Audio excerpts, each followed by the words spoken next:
रिश्ते पंछियों की तरह होते हैं, जोर से पकड़ो तो मर जाते हैं, बहुत धीरे से पकड़ो तो उड़ जाते हैं, प्यार से पकड़ो तो जिंदगी भर साथ रहते हैं। कुछ ऐसा ही रिश्ता होता है हमारे बच्चों की परवरिश और हमारे बीच। मैं हूं Geeta Sharma, reiki grand master. आज का हमारा टॉपिक है रेकी फॉर पेरेंटिंग। जैसा कि मैंने बताया कि हमारा और हमारे बच्चों की परवरिश के बीच कुछ ऐसा ही रिश्ता है। उन्हें बहुत ज़्यादा लाड प्यार से पालो तो बिगड़ जाते हैं, बहुत सख्ती से पेश आओ तो हाथ से निकल जाते हैं। कहाँ संतुलन बना के रखें, कैसे करें, क्या करें, कब करें, कैसे रेकी आपको इसमें हेल्प करेगी, आइए जानते हैं आगे की वीडियो में।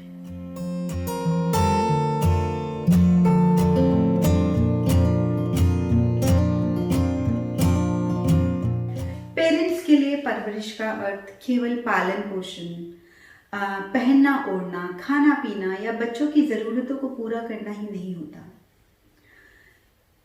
बहुत ज़रूरी होता है कि ये सब चीज़ें प्रोवाइड करते हैं तो अपने दायित्व, उन्हें लगता है कि वो अपने दायित्व से मुक्त हो गए।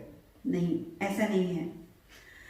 क्या जब हम ये सब चीज़ें प्रोवाइड करते हैं तो क्या हम अपने देश को एक अच्छा नागरिक दे पाते हैं? क्या हम प्रकृति को उसका रक्षक दे पाते हैं?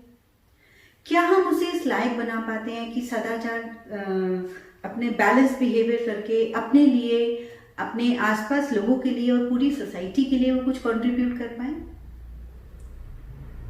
ऐसा ज़रूरी नहीं है। तो क्या करें हम ऐसा जिससे हम अपने बच्चों को अच्छी आदतें, अच्छे संस्कार और उन्हें सदाचारी बना सकें? आइए जानते हैं। सवाल ये है कि बच्चों के साथ कैसे पेश आया जाए जिससे वे अनुशासन में रहें, अपने जीवन में सफलता को प्राप्त करते रहें, सबका आदर सम्मान करें, सदाचार, जीवन में सदाचार बनाए रखें।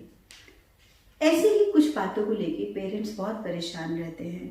परवरिश कैसे करें, क्या करें? अब बात आती है कि सॉल्यूशन नहीं मिलता।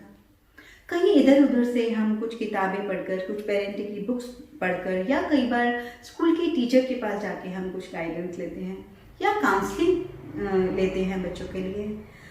इन सब चीज़ों के द्वारा हमें कुछ अवेयरनेस तो आ जाती है, बट क्या हम उसको एक्चुअल में कर पाते हैं?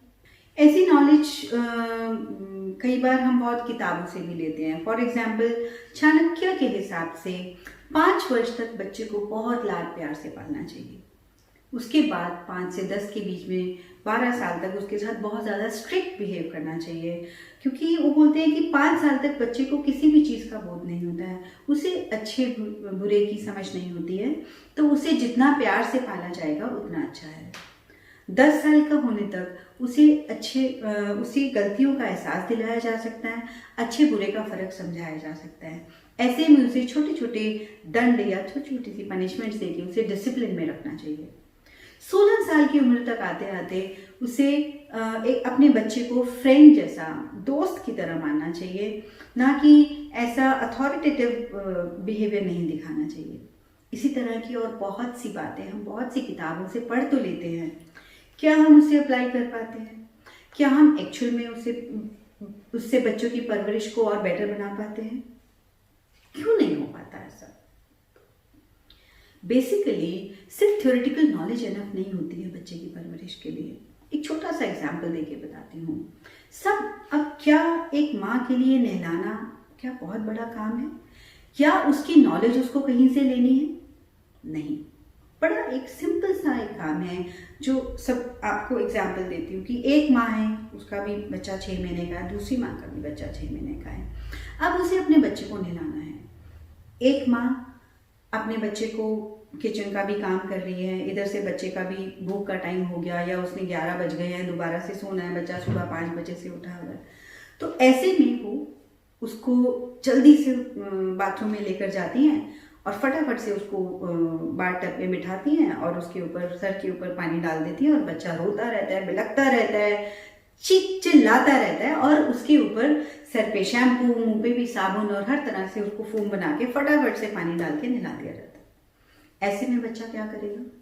हो सकता है पानी उसके अंदर सांस में अटक जाए, उसकी आंखों में साबुन चला जाए तो वो रोता ही रहेगा। बड़े की भी इंसान की अगर आंखों में कुछ ऐसा अनईजी अगर हो जाता है तो हमें भी परेशानी होती है। बच्चा तो रोके ही अपनी चीज़ों को एक्सप्रेस करता है। इस तरफ मदर मान लो किचन में दूध उबलने रखा हुआ है या और कई छोटे छोटे घर के टास्क वो कर रही हैं, ऐसे में वो इरिटेट होकर शायद बच्चे के ऊपर और भी गलत रिएक्ट कर दें और बच्चा रोता ही जा रहा है। और हम हर चीज़ को हम बार बार बोलते हैं कि बहुत क्रैंकी है, ये बहुत तंग करता है, ये बहुत परेशान करता है, मैं तो इससे परेशान हूँ, मेरा घर का काम नहीं खत्म होता है, इस तरह से। और हम ऐसे छोटे छोटे नेगेटिव शब्दों को यूज़ करते रहते हैं। इसके विपरीत एक और मदर है, बच्चा सेम ही एज का है। अगर आप उस बच्चे को वॉशरूम में ले जाएं, बाथरूम में ले जाने के बाद उसके हाथ में सबसे पहले कुछ टॉय दे दें खेलने के लिए, एक प्लास्टिक की शीट पे लेटा दें उसे और वो उस टॉय के साथ मस्त होके खेलना शुरू कर दें। अब धीरे धीरे सबसे पहले आप उसके पैरों से पानी डालकर उसकी लेग्स को साफ कर दो, उसके बाद उसकी आर्म्स को, हाथों और आर्म्स को कर दो, फिर धीरे धीरे उसकी बॉडी, फिर लेटे हुए बच्चे का सिर ऊपर की तरफ से आप पानी डाल के अगर धो दो। बाद में छोटे बच्चे को आप हल्का सा ऐसे ऊपर से साफ कर दो, गीले हाथ बार बार लगाकर। ऐसे में बच्चा रोएगा। जिस तरह से पहले वाले बच्चे को नहलाया गया था और अब वाले बच्चे को नहलाया गया, इसमें जमीन आसमान का फर्क है। ये बच्चा 2, 3, 4 बार 10 दिन बाद नहाने के प्रोसेस को एंजॉय करने लगेगा और वो बच्चा नहाने से डरने लगेगा। नहाने का नाम आते ही वो पहचानने लगेगा कि अब मेरी मदर मेरे कपड़े उतार रही हैं तो नहाने का टाइम आ गया, और वो उसी समय से रोना शुरू कर देगा। तो यहाँ पर कसूर किसका है? बच्चे का? कसूर तो किसी का नहीं है। एक्चुअल में जब एक मदर की एनर्जीज ही हैं जो बच्चे तक फ्लो होती हैं, वो किसी भी तरह की टास्क हो, ये तो एक छोटा सा नहलाने का टास्क है, इसके आगे जब बच्चा थोड़ा सा बड़ा होता है तो उसको खाना कैसे खिलाना है, वो जब स्कूल जाएगा तब, जब वो बड़े होकर अपने दोस्त बनाएगा, हर लेवल पे परवरिश बच्चे के पैदा होने से एंड तक चलती रहती है। अब यहाँ पर डिफरेंस क्या था मदर की एनर्जीज का।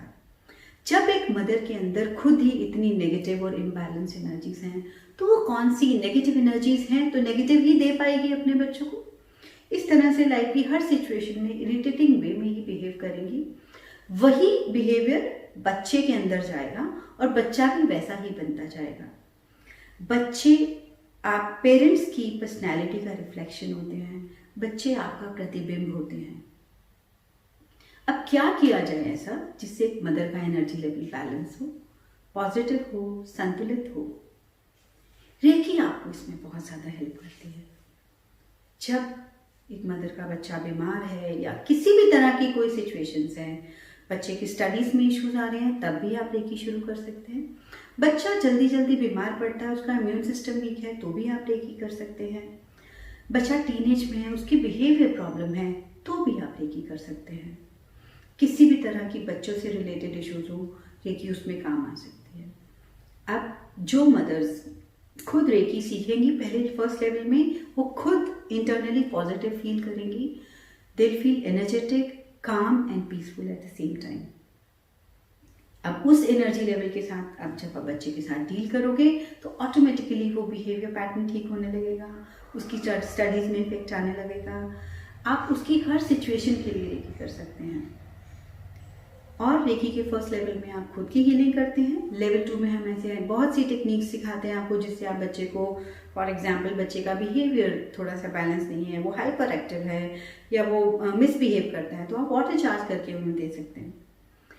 सपोज आपके बच्चे के फ्रेंड सर्कल में कोई इश्यूज हैं, तो आप उसके लिए DRL रेकी में टेक्निक सिखाते हैं हम लेवल 2 में, वो कर सकते हैं।